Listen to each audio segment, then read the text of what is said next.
Olá, boa noite, sejam todos bem-vindos a mais um podcast Dois Amigos. Estou aqui com dois convidados especiais, Dr. Paulo Alexandre e Dr. Júlio Molica, e eu sou Márcio Santos, sejam todos bem-vindos. Estou com dois advogados aqui experientes que vai falar um pouco sobre a imigração, que muitas pessoas têm dúvidas, né? Estamos aqui para esclarecer o que mudou, qual lei foi mudada ou se foi algum artigo, e o doutor Paulo Alexandre, tanto o doutor Júlio, vai ter as honras de nos ajudar a todos os imigrantes que estão aqui em Portugal, seja brasileiros, seja indiano ou seja de qualquer nacionalidade. Doutor Paulo, boa noite, seja bem-vindo. Muito obrigado, obrigado pelo convite, antes de mais. É uma honra estar aqui e para todo, digamos, o auditório também, boa noite.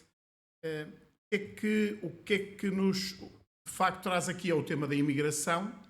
Queria fazer só aqui uma pequena introdução, porque toda a gente é do senso comum, de conhecimento geral, que a legislação tem alterado e muito relativamente às questões da imigração. Todo este direito migratório tem vindo a ser mudado, não só pelas questões políticas do país, alteração de governo, alteração da própria Assembleia e da composição da Assembleia da República, mas também porque, de facto, é notório que seria necessário regulamentar e alterar, não vou dizer restringir, até porque depois veremos ao longo da legislação que tem saído uma série de alterações, e isto em traços gerais. Começamos com portas totalmente abertas, em que qualquer pessoa poderia entrar no país e, através de uma simples manifestação de interesse, em que, lá está, manifestava o interesse de cá ficar, poderia fazê-lo. Depois passou-se desse regime para um outro regime em que fecharam, digamos assim, e pelo menos nessa questão da manifestação de interesse, ela passou a ser mesmo praticamente eliminada depois em 2024. Nós, no escritório, começámos a deparar que, principalmente depois da alteração legislativa relativamente à questão da manifestação de interesse e da sua retirada, digamos assim, da lei, começaram a surgir no escritório mais busca, mais procura, mais pedidos de ajuda por parte de clientes. Porque tem muita gente que está nas dúvidas mesmo. E nessa altura, felizmente, às vezes até parece assim por milagre, apareceu o Dr. Júlio. O Dr. Júlio, depois, certamente na sua apresentação, enquanto que eu só tenho uma experiência de Portugal enquanto advogado há 27 anos,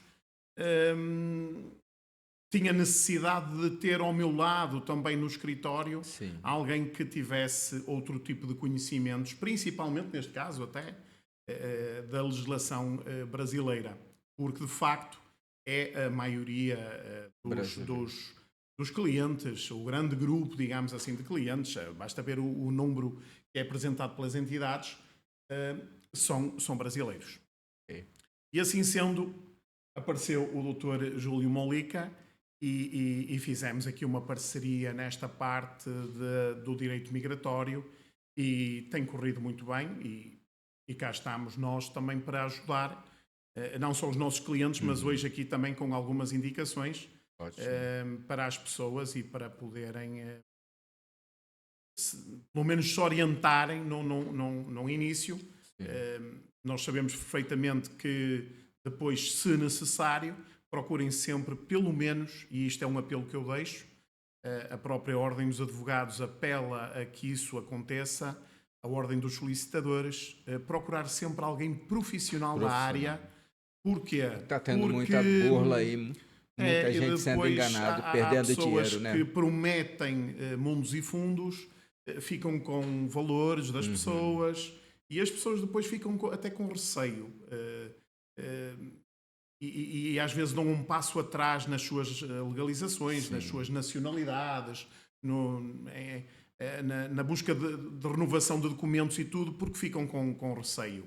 Procurem profissionais, esses profissionais têm uma atividade regulada por ordens e essas ordens são fiscalizadoras da nossa atividade. E isso é muito bom para o cliente.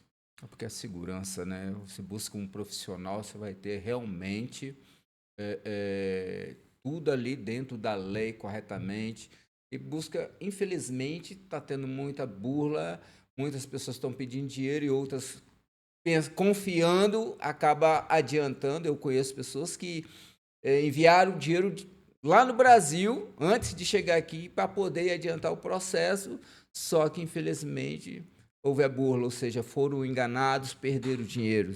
Então, vocês que estão nos assistindo aqui no podcast, procurem pessoas profissionais, tá? Como o Dr. Paulo Alexandre, o Dr. Júlio Molina, que vão orientar corretamente para vocês não perder o dinheiro, mas sim para vocês ter a segurança jurídica, para vocês não ficar desamparados e não ser enganado. Procure um profissional, tá? Está aqui o doutor Paulo. O doutor Paulo Alexandre, me explica, essa lei foi mudada ou é apenas alguns artigos que foi extinto, né? O CEF entrou o AIMA.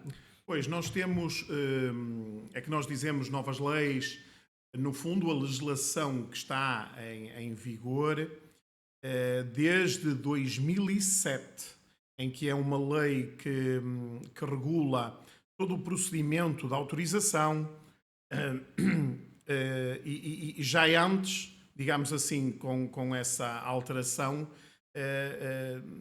esta lei já tem neste momento 15 alterações. Aliás, a 15ª alteração julgo que era a de fevereiro.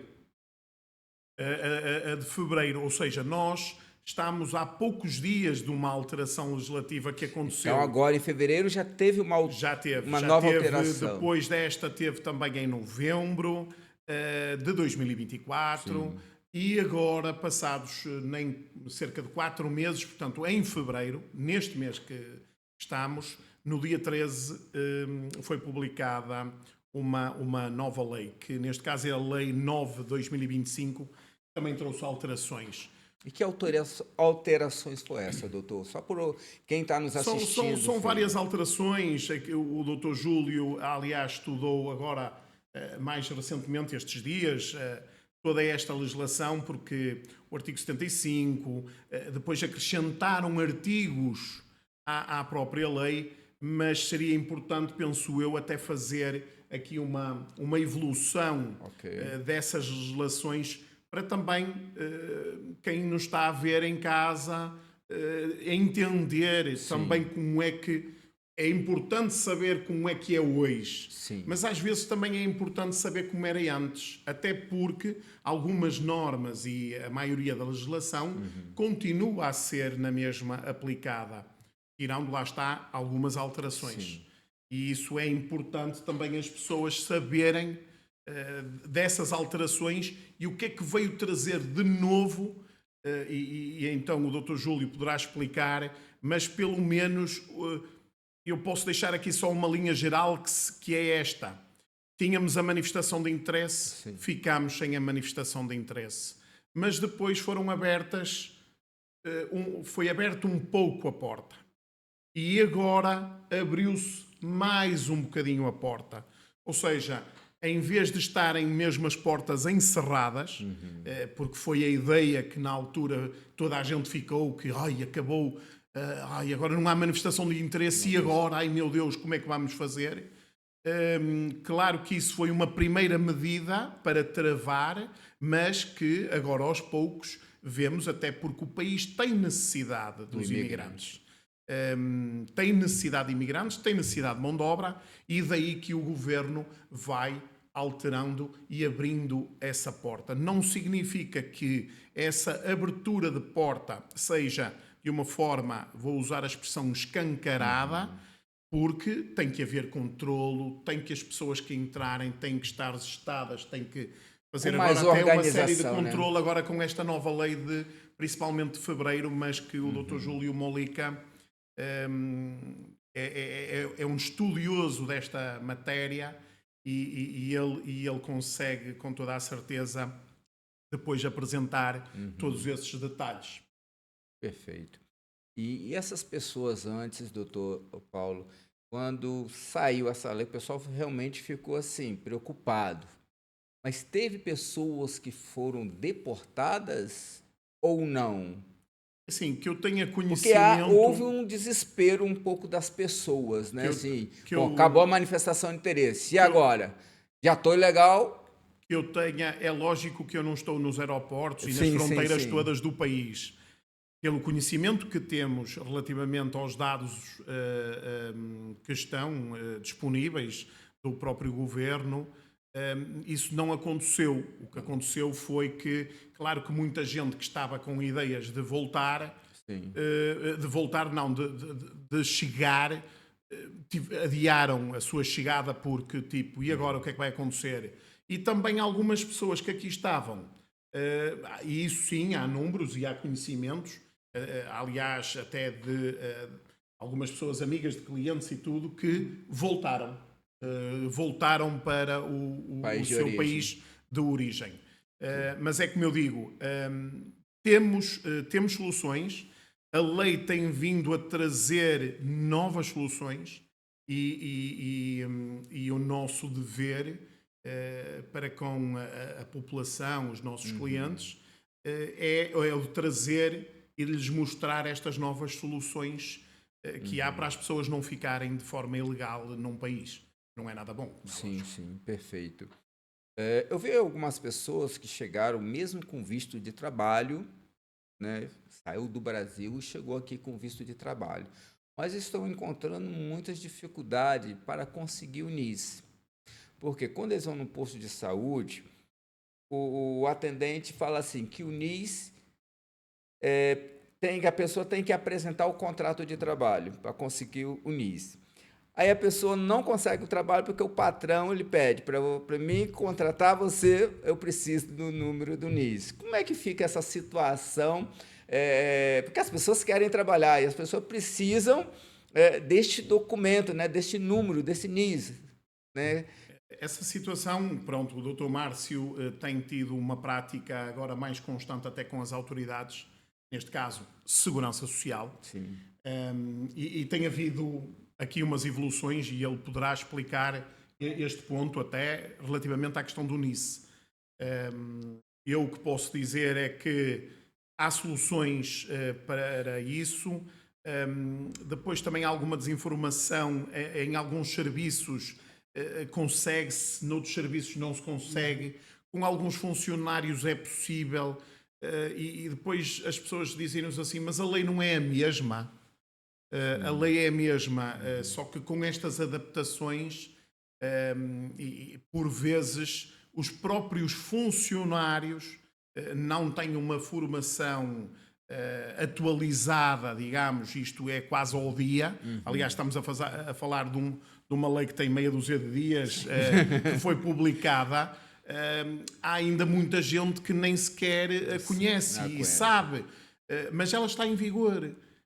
E às vezes o funcionário fica naquela expectativa. Sendo um profissional, acompanhando o cliente tem outras garantias, digamos assim, de sucesso. Mas eu penso que isto vai rolar e que vai, de facto, melhorar. Mas é como eu digo, essa experiência em termos de NIS também é outro elemento que o Dr. Júlio está no dia a dia em frente também aos balcões e com os clientes e que poderá também ajudar. Sim, claro. E o doutor Júlio, boa noite. Boa noite. É muito trabalho para o senhor, né? Porque os brasileiros realmente eles estão, vou colocar o brasileiro, mas em geral, várias nacionalidades que estão aqui, eles têm muito essa dúvida, né? Não sabe para onde correr. E nesse caso, doutor Júlio, há muitos brasileiros que procuram o senhor. E como é que está lá, assim, o senhor tem mais facilidade, os conhecimentos da lei e desse acordo que o Brasil tem com Portugal, né? Essas pessoas que estão com essas dúvidas, assim, doutor Júlio, explica melhor, assim, como elas conseguem essa situação dessa nova lei que o doutor Paulo acabou de dizer, né? E o senhor está mais afinco também, buscando essa parte do NIS, essa parte aí da segurança social, a informação que não chegou ainda direito ao funcionário, porque 14ª, aqui, 15ª, né? 15ª alteração já A da lei. alteração já. Então, tipo assim, até os funcionários ficam com a cabeça. Há muitas dúvidas nisso. Chega muitos clientes para pedir esse auxílio, né? Uma informação ao senhor, doutor Júlio. Sim, sim, Márcio. Primeiro, parabenizar, porque Agradeço, muito obrigado. esse trabalho que você faz de informar a área, isso é muito importante. A internet hoje, ela tem muita informação. E muitas vezes a gente acha que a informação está correta, a gente acha que a informação nos parece correta, ou ela é palatável para a gente, e às vezes acaba atrapalhando um pouquinho. Então é sempre bom, quando necessariamente de ninguém, obviamente, mas é sempre bom buscar aqueles sites, aqueles podcasts, aquelas informações que têm sempre um respaldo com algum suporte jurídico, com algum suporte de algum profissional. Isso é muito importante, justamente para evitar, como você disse, burlas, para evitar golpes, para evitar perda de tempo e perda de dinheiro. Né? Tem muita gente que às vezes acaba desviando, perdendo dinheiro. É verdade. Né? E tempo, principalmente, que é o que a gente tem de mais valioso. É verdade. Né? Como o Dr. Paulo Alexandre já tinha mencionado, uma das palavras do primeiro-ministro, né, quando terminou a manifestação de interesse, falou que Portugal está de portas abertas. Então, caradas. Né? E foi isso que aconteceu. E a partir de então, desde junho de 2024, muita coisa veio acontecendo, mas de lá para cá, depois do susto inicial, coisas têm se aprimorado e amenizado o choque para conseguir gradualmente receber e regularizar todos os imigrantes. Perfeito. Então, no final das contas, o que a gente tem é que o governo de Portugal, que é da República, Portugal como um todo, o Estado, ele quer sim receber de forma regular, de forma tranquila. O que não dá é para realmente ficar com as portas escancaradas, colocando coisa, né? Quanto à cultura, as pessoas, a segurança, tudo. Então, de lá para cá, isso foi mudando um pouquinho. É comum você ter uma desinformação mesmo nos órgãos públicos, em qualquer lugar do mundo. Tá?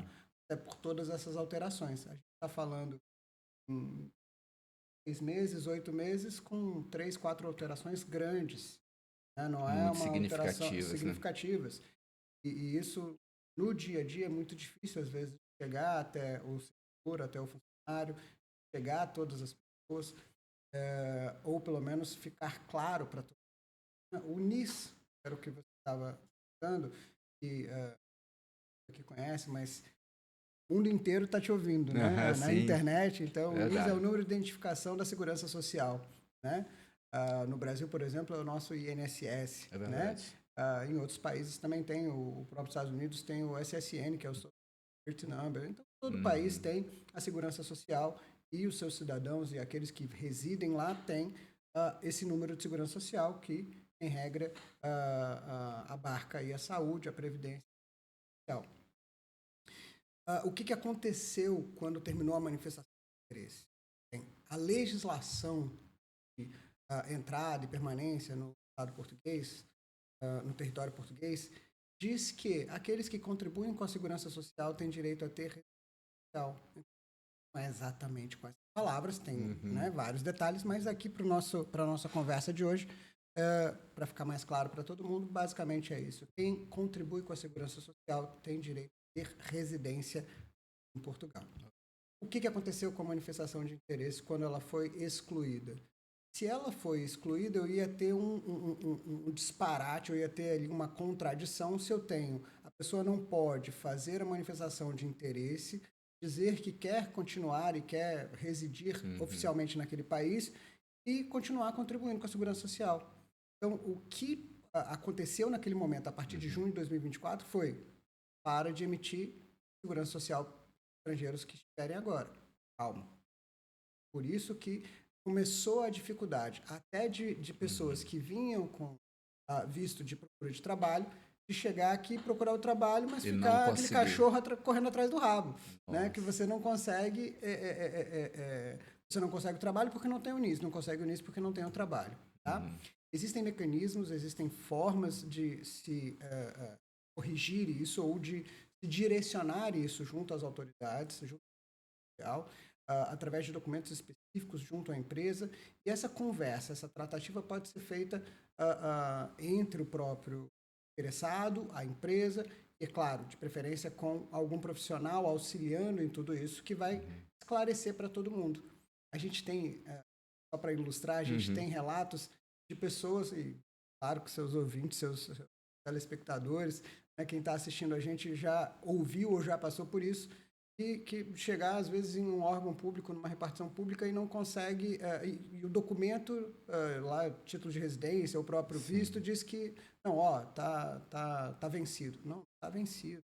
Tem uma norma, né, do Estado português prorrogando tudo isso. Então, essa desinformação acaba chegando para todo mundo. Então, quando você está respaldado por um profissional, mesmo nessa conversa, empresa, empregado, segurança social, isso auxilia bastante porque é possível corrigir isso, né? E o que a gente tem a partir de agora e o que deixou bem claro, o que a lei já deixava claro, que é a questão de quem contribui tem direito a residir. Essa penúltima alteração foi em novembro do ano passado, novembro de 2024, já é ano passado, né?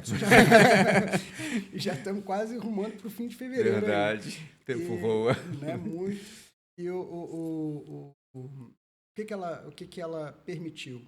Ela permitiu que aqueles que tivessem manifestação, aqueles que, mesmo que não tivessem manifestação de interesse, mas tivessem contribuição com a segurança social, poderiam se regularizar e solicitar autorização de residência. Ou seja, aquela pessoa que já residia em Portugal antes do término da manifestação de interesse, mas tem dali para trás alguma contribuição para a segurança social, ela é garantido, né? Ela entra no chamado, foi denominado regime transitório. Ou seja, ela não fez a manifestação de interesse, não existe mais a manifestação de interesse, mas ela tem como se regularizar, porque ela já tinha contribuições com a segurança social. Perfeito. Por isso a importância da segurança social e por isso a suspensão da emissão de novos números de identificação da segurança social. Porque isso ia gerar uma confusão ainda maior. Porque pessoas contribuindo, a lei afirma que quem contribui tem direito à residência e você não tem mais a manifestação de interesse. E acabar sendo uma alteração sem efeito, inócua, né? Não teria como funcionar.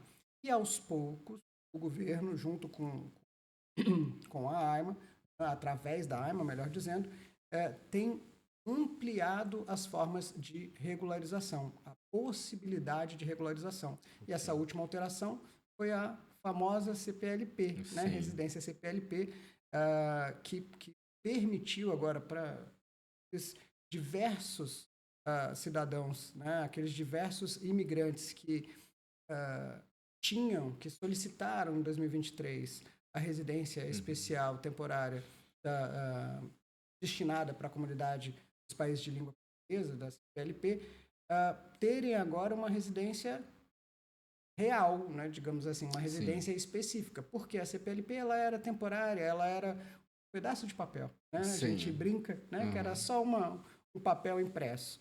E agora ele vai se tornar cartão. Isso já era uma promessa do governo português, que agora se tornou realidade, já está acontecendo, a própria AIMA já está chamando os imigrantes que tinham a CPLP para que possam fazer o cartão. Aqueles que, porventura, não foram chamados, é claro, precisam entrar em contato com a AIMA, buscar um profissional para que os auxilie com isso. O que vai mudar? O que vai mudar é que a CPLP, que não estava sendo aceita na União Europeia, agora passa a ser. Vai não aceitar. é nem a CPLP, na verdade, a CPLP agora já a alteração do artigo 75 já trouxe para o cartão. Assim, porque justamente eu tenho amigos que foram contratados por empresas portuguesas para prestar serviço na Espanha, na França, só que estava tendo essa dificuldade. Não é contratado pelas empresas lá, mas é pela empresa aqui. Mas esse documento, a CPLP, realmente eles não aceitavam. Não aceitavam. Então, agora o senhor está dizendo que eles vão aceitar, mas... Vão por quê? Desculpa. Pode, fica à vontade. Vão por quê? Porque vai deixar de ser aquele papel. Na verdade, não existe mais o papel. Tá, vai virar um paflãozinho, um cartãozinho. Vai virar um cartão exatamente igual a todas as outras residências. Mas vai ser em qual mesmo título de residência? Vai ser válido em qualquer parte da Europa igual, toda. Porque o que foi tirado da legislação foi a residência temporária de 90 dias a um ano. Renovável por igual período. Então, acabou. Agora ela é uma residência.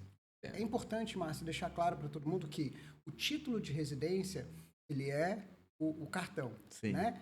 Que atesta ali uma autorização de residência. Sim. E existem diversas formas de autorização de residência. Existem diversas formas de você alcançar essa autorização de residência, por diversos motivos. Você pode ser um estudante, você pode ser um trabalhador, e você agora pode ser também um cidadão da comunidade países de língua portuguesa. Se você é um cidadão da comunidade de países da língua portuguesa, e você tinha já essa autorização temporária e especial, você agora vai poder ter uma residência real, e que era o que todo mundo queria lá atrás, quando foi criada a CPLP como um instrumento extraordinário, mas que foram surpreendidos, porque logo depois não, que era algo só, realmente era um instrumento paliativo, não era um instrumento definitivo. Falando aí de cerca de 200 imigrantes.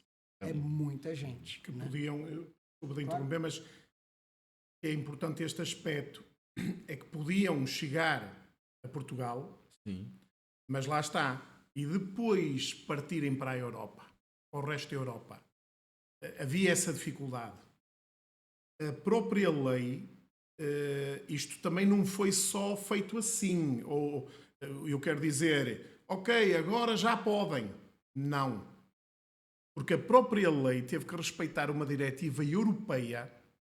E porque é que a Europa impunha a Portugal determinadas normas, determinadas obrigações, para que um papel, e agora transformado em cartão, pudesse ter valor também para o resto da Europa. E quais foram as principais preocupações dessa diretiva europeia que agora, com esta lei, em fevereiro, foi respeitada? A diretiva tem uma designação que é SES, que é o Sistema de Entrada e de Saída. É um sistema de entrada e de saída a nível europeu e que é necessário também para proteger-nos a nós que estamos cá e a toda a gente que também já está cá e por esta Europa fora, também para proteger as pessoas, porque foram acrescentados com esta alteração legislativa artigos para fazer face a dados faciais, impressões digitais. Todos esses dados ficarão agora registados com esta alteração do tal papel para um cartão, mas esses dados vão ser recolhidos e vão ser processados e vão estar disponíveis a nível europeu. Para isso mesmo, para controlar, para saber quem entra, quem sai, quem está, quem comete um crime, quem não comete, depois fica com o registro. E é possível depois descobrir essa pessoa, onde é que ela anda, é mais fácil do que, nós sabíamos que tinha o nome tal, mas e agora onde é que ela está?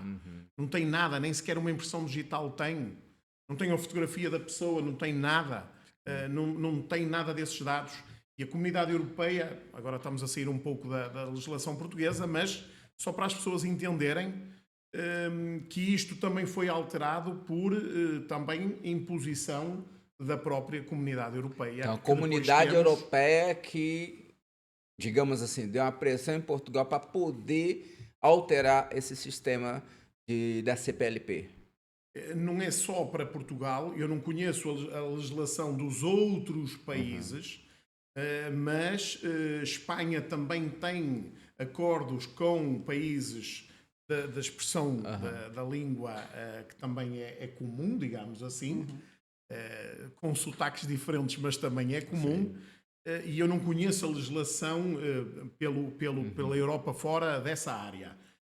Mas foi para tentar, de facto, não foi só para Portugal, é para todo este espaço que funciona em aberto, mas que tem que funcionar em aberto com regras. Sim, Podemos circular aqui à vontade, mas vamos cumprir com pelo menos estes dados. Sim, pelo menos isto. Perfeito. E, doutor Júlio, vamos supor, a pessoa, quando alterou essa lei, né, que acabou a CPLP, só para ficar claro, quem já estava aqui e não deu tempo de tirar, ou a família estava aqui, o esposo estava aguardando a esposa, já está com viagem comprada, e aí chegaria 1 ou 2 dias depois e foi alterada essa lei. Essa pessoa conseguiu, através do próprio esposo ali, conseguiu, antes de tirar visto de trabalho, essa situação que não sabia, tipo assim, a lei acabou aqui, não pode mais ser PLP, só através de visto de trabalho. Só que a pessoa já estava com passagem comprada, e chegou no mesmo dia ou 2 dias depois, e não deu tempo de, no passaporte lá, pedir o visto de trabalho. Essa pessoa que está aqui, o marido, digamos assim, através dele, ele podia fazer ajudar ela nessa parte, como é que fala o familiar, que eu esqueci agora, me deu branco. Reagrupamento familiar, mesmo não tendo visto de trabalho. Vamos lá. As perguntas uma só. Só para esclarecer para os ouvintes. E também, já agora, o doutor Júlio vai responder a esse aspecto, é que por vezes usamos a expressão agora não há CPLP. A CPLP existe, que é a Comunidade de Países de Língua Portuguesa. E isso não foi extinto. Sim. Só que, em termos de costume e o que as pessoas tratavam o documento, chamavam-lhe de CPLP. Agora já não existe. A CPLP existe, não é? A Comunidade dos Países. A questão é que desse documento não existe como existia. Não existe mais o papel, agora vai existir o cartão. Sim, é só essa a questão. Mas a espécie, a modalidade, a RCP, onde residência para cidadãos, né, os nacionais de países, comunidade dos países de língua portuguesa, continua existindo. Então, como eu tinha dito, a autorização de residência, o título de residência, o cartão, que representa uma autorização de residência, qualquer que seja ela, as várias autorizações de residência, tem uma espécie do gênero autorização de residência, tem uma espécie que é a CPLP. Continua existindo. Então, não só a comunidade continua existindo, como também a autorização de residência CPLP. Só que ela já não é mais em papel, já não se pode emitir mais nada em papel, não se pode renovar. Quando se for renovar, vai ser renovado. É interessante, Márcio, falar que aqueles que forem renovar porque já venceu a CPLP, vão renovar por 3 anos. Já é a segunda, a segunda autorização de residência. Vai contar a partir da primeira, não é isso? Não. Do papel ali em diante, já está contando? Não. Vamos lá, para todo mundo... Só para esclarecer. Para ficar claro para todo mundo. Quando você pede autorização de residência, regra geral, por norma, você tem a primeira autorização de residência de 2 anos, e aí quando você renova, você tem ela de 3 anos. Sim. Tá? Quem tem a CPLP hoje, que já venceu e vai precisar renovar porque ela já venceu, essa renovação é a segunda autorização de residência. Então, ela vai já para 3 anos. Porque a CPLP era só 1 ano. Então, por mais que você tenha uma CPLP só de 1 ano, na verdade era de 2023, mas enfim. Se ela já venceu, você vai renovar por 3 anos. Então, a sua próxima autorização de residência, seu próximo título de residência vai valer 3 anos. Agora, se a AIMA te chamar agora e o seu título de residência ainda estiver dentro da validade, a autorização que vai ser expedida para você vai ser de 2 anos, porque vai ser considerada a primeira autorização de residência. Isso nada impacta na nacionalidade, tá? Nada. Até porque isso foi cuidado também pela legislação. Porque lá atrás, a gente lembra que teve autorização dizendo o seguinte, isso a gente já está falando, daqui a pouco eu confundo as datas todas, mas acho que a gente já está falando de outubro de 2023, se eu não me engano. Tá? A gente já está falando da contagem para a contagem do tempo de residência em Portugal desde o pedido da manifestação de interesse lá atrás. Por quê? Porque já se reconheceu lá naquela época que a manifestação de interesse estava atrasada, o processo demorava demasiadamente, demorava muito, ou seja, 1 ano, 2 anos, às vezes, para sair o resultado.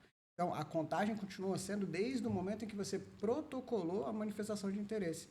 Júlio, mas eu estou aqui só com a minha autorização de residência. Eu tinha a manifestação de interesse, eu tive a CPLP, enfim. E agora eu estou, sei lá, vou pegar essa de 3 anos, mas aí agora vai começar a contar. Não. A contar desde lá do início. Cada caso é um caso, mas desde lá do início, você tem 5 anos de residência, pronto. Já pode dar entrada na nacionalidade. Já pode dar entrada na nacionalidade, se quiser. Porque, inclusive, tem um instrumento muito pouco usado, apesar de bastante usado, que é o vulgarmente conhecido Estatuto da Igualdade, que é um dos vários tratados que o Brasil tem, Brasil e Portugal, né, assinaram, e que concede aos brasileiros todos os direitos do cidadão português, ele que reside aqui legalmente, e vice-versa, para o cidadão português, todos os direitos no Brasil. Tá, agora, dentro da nacionalidade, vamos supor, igual está contando desde a primeira manifestação ou da CPLP, ou que seja, para que dê 5 anos, pode dar entrada na nacionalidade. Sim. E dentro disso aí que o doutor acabou de dizer, direito de igualdade. Vamos supor, quem já deu entrada na nacionalidade tem também que entrar nesse requisitar o direito de igualdade ou não precisa? Não precisa. E é interessante, Márcio, mais uma vez, a importância de se conhecer as regras e de se procurar as pessoas profissionais que compreendem disso. Feito. Não só advogados, mas profissionais respaldados que você confia e que entendem do assunto. No último dia 19 de fevereiro, o primeiro-ministro português esteve no Brasil. Sim. Teve uma cimeira no dia 19 de fevereiro e foram assinados 19 novos acordos. Então, Brasil... E essa foi a 14ª cimeira. A 14ª reunião entre os dois países para evoluir e assinar mais acordos. Ou seja, imagina, há 14 anos, praticamente, Brasil e Portugal estão sempre se encontrando anualmente para fechar e firmar novos acordos. Perfeito. Então, são vários. Um deles é o Acordo de Porto Seguro, o Tratado de Porto Seguro. Esse Tratado de Porto Seguro definiu que o cidadão brasileiro que estiver residindo legalmente em Portugal, caso queira, pode solicitar ter os mesmos direitos do cidadão português. E vice-versa, claro. Sempre isso vale para os dois lados. Esses direitos podem ser só os direitos e deveres comuns, podem ser também os direitos e deveres políticos. Tá? Então, tem 2 tipos de solicitação. Quando você solicita isso, você tem os direitos do cidadão português. Aí eu estou falando especificamente do Brasil, tá? Sim. A gente meio que já colocou um pouco uma limitação, mas especificamente do Brasil. Você vai ter todos os direitos e você, se quiser, pode pedir a nacionalidade. Pelo tempo que reside aqui, ou pelo tempo, ou pela sua ascendência, ou às vezes até pelo seu descendente, porque hoje você já pode pedir também pelo filho que nasceu aqui, você pode pedir a nacionalidade. Mas, enfim, você pode ter, então, essa igualdade de direitos sem precisar pedir a nacionalidade. Uma coisa não impede a outra. Ok. Tá? Então, você pode ter essa igualdade e depois pedir a nacionalidade. Você pode pedir a nacionalidade enquanto não termina o seu processo de nacionalidade, você pode pedir essa igualdade de direitos. Mas quando faz a nacionalidade, assim que sai, já não tem uns aí já não faz sentido pedir a igualdade de direitos. Exato, porque quando já tem os direitos, né? Porque quando sai a nacionalidade, você se torna um cidadão Sim, português. perfeito. E a partir daí não faz sentido Você já tem solicitar todos os direitos. exatamente a igualdade de direitos. Mas antes de ter efetivamente a nacionalidade portuguesa, todos os brasileiros, pelo pelo Tratado de Porto Seguro, você pode solicitar essa igualdade de direitos. Pode até tirar o cartão cidadão, tem muita gente que não sabe. Olha, eu não sabia. Então, mesmo sem ter a nacionalidade portuguesa, tendo deferido a igualdade de direitos, você pode tirar o cartão cidadão. E essa igualdade de direitos para tirar dura quanto tempo para sair? Aí, Márcio, você começa a me fazer perguntas que tem que é ter uma difícil. bola, uma bola de cristal, né? Tudo depende da quantidade de pedidos, da quantidade de solicitações que as autoridades recebem. Em média, hoje... Então, não é porque está acumulado por causa das manifestações, por causa... Não porque... Uma coisa, outra. Exatamente, são coisas diferentes. Né? Só que a gente tem que lembrar, isso é difícil, e eu peço licença para falar especificamente do Brasil, mas isso vai funcionar também para a Índia, por exemplo, mas a gente tem que lembrar que Portugal é um país muito acolhedor, mas também é um país pequeno. Né? Em comparação com o Brasil, por exemplo, em comparação com a Índia, pequeno em que sentido? Não adianta a gente querer que as coisas... que vem um monte de gente para cá e que as coisas aconteçam de uma forma rápida da noite para o dia. Então, se você tem uma quantidade grande de pedidos de manifestações de interesse, vai acumular. Uma grande quantidade de pedidos de nacionalidade, vai acumular. De igualdade. E tudo isso tem que levar em consideração a quantidade de funcionários. A gente está falando da AIMA hoje, lidando com 400 mil processos e, eu não sei se vocês conseguem chutar a quantidade de funcionários que tem hoje na AIMA. Chuta qualquer número. Então, uns 1.500.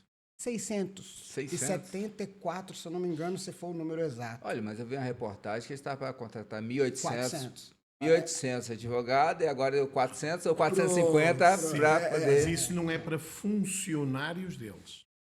É um grupo que foi selecionado e que houve uma abertura de um concurso e que pediram a profissionais, lá está, da área jurídica, que se quisessem para ajudar na tramitação do processo, juntar toda a documentação, análise, juntar isso tudo em termos de uma própria plataforma, etc. E isso sim, candidataram-se 1.000 e qualquer coisa, e estão a ajudar. Mas lá está, isto é em regime em termos de serviço que estão a prestar e que ganham por isso, mas não são funcionários. Sim. Isto porque, mesmo com todos esses funcionários, 600 ou 700 funcionários, não seria possível tramitarem esses 400 mil processos. Seria, mas ia demorar muito tempo. Sim. E então procuraram ajuda, neste caso, advogados e solicitadores, para procederem a essa ajuda.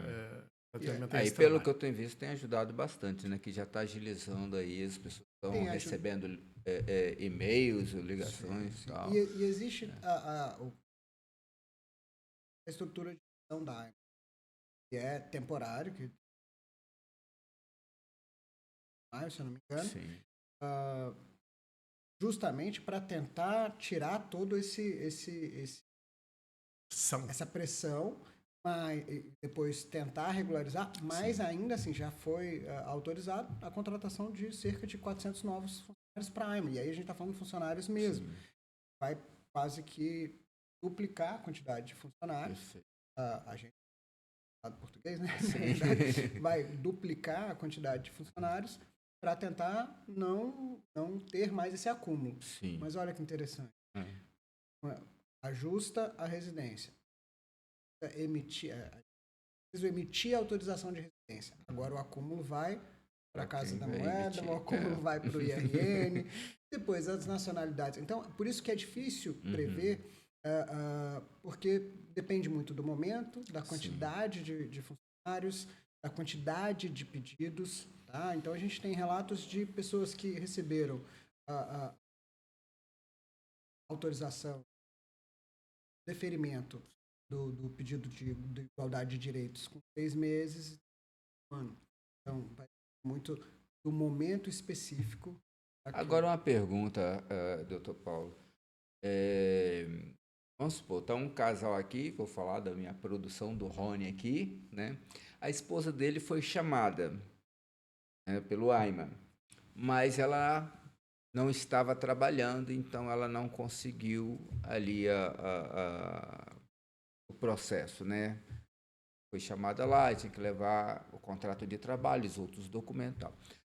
Por ele só estar trabalhando, porque ainda ela não conseguiu emprego, através dele não daria para ela ter conseguido. Eu não sei em concreto o procedimento, mas e até as ligações e de facto a documentação que tem e tudo. Mas pelo elemento em termos que diz que é casado, penso que só por aí seria possível. Mas lá está, teria que se analisar esses pontos. Cada caso é um caso. Sim, sim.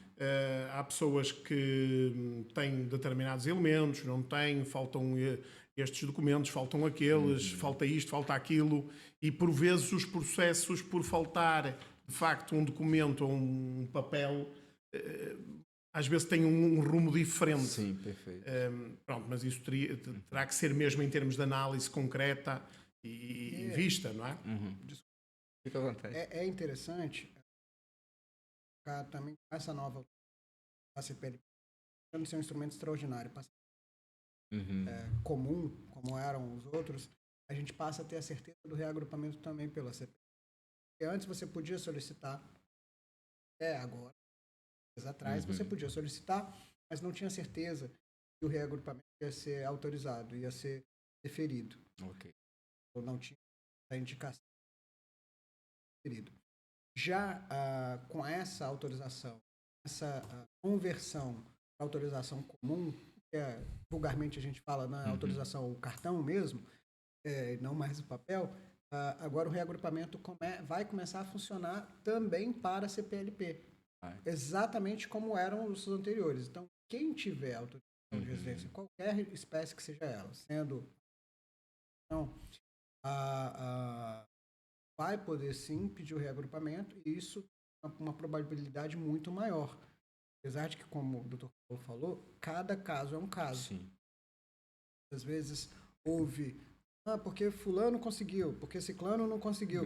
E às vezes a gente não sabe, faltou aquele detalhe, faltou uma coisa aqui, então fulano disse que foi com tanto tempo. Tá, fulano disse. Né? Quem olhou o processo. Se a gente não viu o processo, a gente não sabe o que aconteceu, é um pouco difícil a gente concluir. Olha, Rony, pelo menos agora vai ter boa notícia. Sem que sair seu cartãozinho, você pode fazer o reagrupamento da sua esposa. Pronto. Tudo vai se resolver, com certeza. O Estado pelo menos já estão adiantando bastante coisa. Eu tenho clientes aqui que realmente, amigos, que já foram chamados e estão felizes da vida, né? Isso é muito importante. E é muito importante, Márcio, que fiquem sempre atentos aos e-mails. E se não receber spam, muitas vezes, verificar se o e-mail está correto. Tem muita gente que, ao fazer a manifestação lá atrás, pediu para que alguém fizesse, um terceiro fizesse. E o que acontecia, é comum acontecer, esse terceiro criava um novo e-mail para essa pessoa. Só que essa pessoa não usa esse só para manifestar. Só que esse é o e-mail que está na AIMA. E a pessoa não pediu o e-mail, a pessoa não tem o e-mail, não tem a senha, nunca vai saber se chegou alguma coisa. É verdade, e às vezes você perde a oportunidade de adiantar, atrás ao lado da pessoa. Exatamente. Né? Isso é muito importante. A AIMA divulgou, foi noticiado, não foi noticiado oficialmente, mas foi noticiado que de 75 mil processos ser negados. Sério? E vão ser negados não por falta de documento, mas porque as pessoas não apareceram. Não aparecem, não justificam. Também é lógico que, em princípio, algum número desses terá sido de pessoas que desistiram e foram embora. Pronto, também não responderam, nem respondem, dizem, eu vou me... Vim-me embora, acabou, não preciso disso para nada, acabou, ponto final. Mas deve haver, de facto, um grande número, é que por um erro no mail, por uma troca de mail, e há que aceder rapidamente, há que tentar comunicar, há que tentar dizer, atenção que eu estou neste mail, perdi o acesso desse mail, eu estou agora neste, porque senão depois, claro, as autoridades não têm como contactar, Não tem. é complicado. Então, vou fazer uma chamada aqui para as pessoas, né? Vocês que fizeram, né? Quem está nos assistindo, que se inscreveram, um e-mail lá no CEF, no AIMA, ou alguém fez para você, pega, anota, guarda na sua agenda, porque o AIMA está enviando e-mail para as pessoas, para elas comparecerem, e como o doutor Paulo falou, doutor Júlio, né, 70 e poucos mil, né? 70 e poucos mil, para ser recusado por causa justamente que pessoas fizeram e-mail e acabaram esquecendo ou não se atentaram, ok? Atenção, porque vocês precisam de documento e a AIMA está trabalhando. Agora, vocês também, todos nós temos que ter atenção nisso, né, doutor Júlio, né, doutor Paulo? Toda a gente a colaborar. Toda a gente a colaborar. Mas posso fazer mais Fica à vontade, doutor Júlio. Para o seu público todo que está nos assistindo. Olha para essa câmera aqui, doutor, então, pronto, e fala para ela. Deixar sempre os documentos atualizados. Márcio, é muito importante, porque há relato, não só relato, né, clientes nossos também, que receberam e-mail de manhã para ir à AIMA à tarde. Não é nem de um dia para o outro. Eu tenho amigos que aconteceu isso. Então, assim, a documentação tem que estar atualizada, tem que estar na mão o tempo todo. Então, o contrato de trabalho, sendo o caso, os recibos, o atestado de morada, o IRS, tendo, se for o caso. Para os cidadãos brasileiros, muito importante, para todos, mas ter a certidão negativa criminal. Para os cidadãos brasileiros, isso é simples. Pega no site da Polícia Federal, vale por 90 dias, simples de ter. E uma dúvida que sempre perguntam, não precisa apostilar, tá? Ela já vem com QR Code específico que a autoridade portuguesa já consegue verificar. Enfim, resumindo, para não tomar muito tempo, ficar sempre com os documentos preparados, porque acontece mesmo de receber o e-mail de manhã para ir para comparecer à AIMA para entregar a documentação à tarde. Então, tá ali tudo bem separadinho, já preparado para não perder a oportunidade. E dentro dessa... As leis estão mudando, igual agora tem 2 ou 3 dias que o doutor falou, mas ainda há a possibilidade de mudar mais alguma coisinha, né, durante esse ano, né? Possibilidade, eu acho que é até muito bonitinho de falar. Eu acho que é provável. É provável. Né? A gente tem... Quantas mudanças tiveram nos últimos 2 anos? A gente fez 5 mudanças, provavelmente. É porque o AIMA ainda está se ajustando, né? Então, muita às coisa, vezes precisa... muita coisa. E a gente ainda tem um grupo de pessoas que falam que estão num limbo, digamos assim. As pessoas, depois da manifestação de interesse, não conseguiram fazer contribuição social, não conseguiram ter o NIS, de alguma forma, e até hoje estão de uma forma um pouco informal até para trabalhar. E claro que tenho certeza absoluta que o governo português quer auxiliar também essas pessoas, quer ajudar para que se regularizem. Então, tem novas alterações, eu imagino que a gente vai ter sim prever. Mas Ok. Doutor Paulo, nós estamos, assim, o podcast é assistido por vários países. Canadá, Estados Unidos, Índia, o Uzbequistão, né, ou seja, países árabes, país sul-americano, né, América do Sul, né, Venezuela, Argentina, México também. Vários países estão nos assistindo. Para as pessoas que têm interesse ou já estão se programando para vir para Portugal, não estou falando o tratado que o Portugal tem com o Brasil, mas a pessoa chegar aqui, ela depois que for tirar seu documento, tudo certinho, para depois ela dar entrada na cidadania, ela é obrigada a fazer algum curso português aqui, entrar em alguma escola portuguesa para aprender o português? É mais fácil? Ou para tirar a cidadania não há problema? Tem alguma lei há assim? nacionalidades que não precisam, neste caso o Brasil. Sim. Porquê? Fala a Porque a língua língua é portuguesa. portuguesa. Mas há outras nacionalidades que sim. Um exemplo, alguém que veio da Índia terá que obrigatoriamente depois cumprir com exames que estão previstos, e há centros próprios onde esses exames se realizam. Isso basta ver na internet onde é que estão. Há vários períodos que vão sendo abertos para que as pessoas façam aquele exame. O exame tem uma parte dividida de compreensão e de resposta. Assim, é lógico que, e eu olhando para o exame, para mim parece-me muito simples. Eu tento fazer a interpretação do exame como se eu não entendesse português, e também me parece que não é nada, digamos, do outro mundo. Um pouco de estudo, a pessoa, se está a residir em Portugal, está a viver em Portugal, mínimo e depois quer ser nacional, fará todo o sentido que também a língua portuguesa faça parte dos seus conhecimentos. Então, é obrigatório. Para depois, para a nacionalidade, é obrigatório saberem, lá está, dentro dessa tramitação desses exames, o português.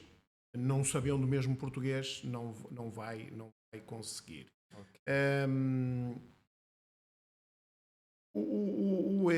A questão que eu queria deixar aqui um alerta é: se decidirem vir para Portugal, ou se decidirem ir para qualquer país do mundo, o imigrante tem que planear de facto muito bem e estudar muito bem o que é que vai encontrar do outro lado. Porque mesmo estudando muito bem, mesmo se preparando muito bem para um país desconhecido, vai ter sempre surpresas. Sim. Mas o grande objetivo é, de facto, uma preparação, o estudo e trazer documentos, etc., para que depois, ao chegar a esse país, não tenha tantas dificuldades. Mas é preciso, de facto, uma programação. As pessoas não devem ir para lado nenhum não sabendo minimamente nada do país. E agora não estou a falar a imigração para Portugal, é para qualquer parte do mundo.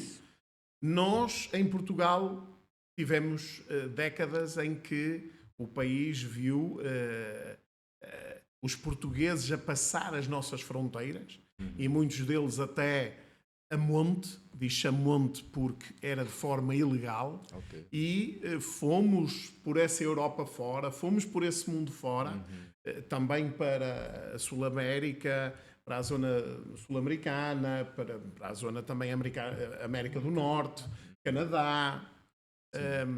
Por esses países fora, nós temos são centenas de milhares de imigrantes nesses países. Tiveram as suas dificuldades, eram outros tempos. As pessoas, olha, vamos para a Alemanha nos anos 70. Como é que se preparavam? Era difícil. Não havia elementos, não havia dados, não havia nada. Hoje temos. Sim. Hoje sabemos que moeda é que tem lá, os custos de vida. Mas e quanto é que custa um arrendamento? E quanto é que custa isto? E quanto é que é preciso? E se eu trabalhar nisto, quanto é que em média vou ganhar? É necessário programar isso. E é um apelo que eu faço a toda a gente que pretenda não só vir para Portugal, para qualquer outro país, mas para qualquer outro país do mundo, tem que se planear, que faça esse plano e essa preparação para depois não sofrer também e para estar preparado minimamente para enfrentar a cultura e os costumes e as temperaturas até as temperaturas climáticas, para quem é quente, diz assim, nós temos um baiano aqui que é bem quente, frio, o doutor Júlio sabe, né? Isto aqui tem sofrido um bocadinho, né? Não, mas para se prepararem e dizer assim, verdade. eu vou para um país que tem isto, frio, não é fácil. Portanto, vamos mentalizados e também principalmente para as rendas, né, doutor? Porque as rendas são altíssimas, o custo de vida. As rendas aumentaram nestes últimos anos de uma forma, isso é normal, é o mercado a funcionar. Se nós temos 10 casas e se tínhamos 8, 9 pessoas para viver, tinham um custo. Mas se agora temos 15 pessoas para essas 10 casas, elas vão aumentar. O valor vai aumentar. Não há outra forma de o dizer. É o mercado. É o mercado a funcionar e que, por vezes, até de uma forma até um pouco desregulada e que se aproveitam até de determinadas situações, e nós temos notícias disso aqui no país, mas lá está, porque também muita gente vem sem um plano, sem preparação, e depois chega aqui e tem que ir para uma casa onde tem 30 pessoas.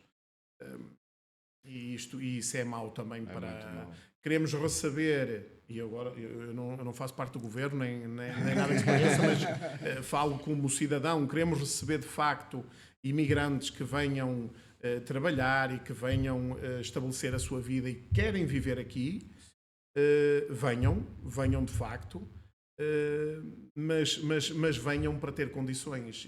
Custa-me imenso, também como cidadão, ver o sofrimento e as pessoas entrarem até dentro de redes de auxílio à imigração ilegal, etc. E tem muita gente morando em barracas também, principalmente em Lisboa. Infelizmente. E na rua. E no frio desse não é fácil. Infelizmente. Mesmo com calor, viver na rua também não é. Não é só a questão da temperatura, sim. É a questão da pessoa, da dignidade da pessoa humana, o de viver em cima de um passeio ou num jardim. Sim, e nós temos que, de facto, o país não tem recursos ilimitados. Há ainda margem para muita gente vir para este país, mas venham com essa preparação e venham com esse espírito já preparado para estar aqui no país, neste caso, Portugal. Complementando. Pode complementar. Eu ia falar para você dar uma alertinha também. Muita gente às vezes pensa, é muita burocracia, eu não vou, para que buscar visto, para que correr atrás disso, do outro. Meu amigo foi assim, meu primo foi assado, foi como turista, depois para qualquer país. Existe uma limitação. Os requisitos para aquele visto foram estudados minuciosamente pelo Estado que está te recebendo, pelo país que está te recebendo. Então, não é à toa que quando você vai pedir um visto de trabalho ou qualquer outro visto que você vai pedir para vir para Portugal, usando aqui como exemplo, tem a exigência das condições de residência, do local de residência, tudo isso dependendo da quantidade de pessoas que vêm. Então, quando isso também ajuda muito a se preparar, porque ali já é o próprio Estado te mostrando, olha, se você não me comprovar no mínimo isso, eu não tenho como te autorizar a vir para cá, porque você não vai conseguir viver aqui. Então, vai sofrer, né? Você vai sofrer. Então, assim, vir ou ir para qualquer lugar com o visto, isso já te dá mais segurança, mais tranquilidade e ajuda em toda essa preparação. Por quê? Muita coisa vai acontecer, por mais que você esteja extremamente preparado, como disse o Dr. Paulo, muita coisa vai acontecer, uma nova cultura, um novo clima, um novo tudo, né? Então, venha preparado, no que você tem controle, venha preparado. Ir de forma irregular para ver o que vai acontecer. Tentar a sorte não dá certo. Tem que se planejar bem. Estou com o Dr. Paulo Alexandre, português, e com o Dr. Júlio Molica. Os dois trabalham juntos. Vocês, se quiserem orientação, vou deixar aqui no Dr. Paulo, se quiser falar o contato, ou se não, após eu passo para vocês no canal, tudo certinho, o contato, o nome do escritório dele. E está aqui, um português, um brasileiro, com toda a bagagem para lhe orientar bem, para você não ter dor de cabeça, ok? Procure pessoas profissionais. Doutor Júlio, muito obrigado. Doutor Paulo, muito obrigado. Foi uma satisfação em poder recebê-los aqui no podcast Dois Amigos. Agora não é só dois, né? 3, 4 com a produção. Obrigado a todos. Boa noite. Não deixe de compartilhar, não deixe de se inscrever no podcast Dois Amigos. Obrigado. Até a próxima. Tchau, tchau. Até a próxima. Obrigado, doutor. Obrigado, doutor Júlio. Uma satisfação.